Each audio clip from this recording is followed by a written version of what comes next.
The ocean is screaming at 52 hertz and scientists are terrified.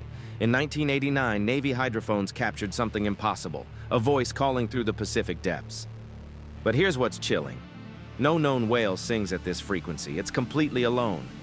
Researchers trace the haunting sound for decades. It travels thousands of miles through black water, always moving, never stopping. Scientists in silent labs stare at glowing screens. The pattern shows intelligence. Something is trying to communicate, but nothing should exist at those crushing depths. Double tap if this terrifies you. The mystery deepens every year.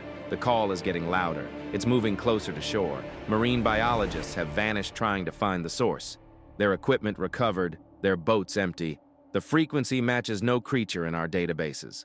Some whisper it predates the dinosaurs. Others believe it's not from Earth at all. Do you think it's an ancient creature awakening or alien technology communicating from the depths? What do you think is making this sound?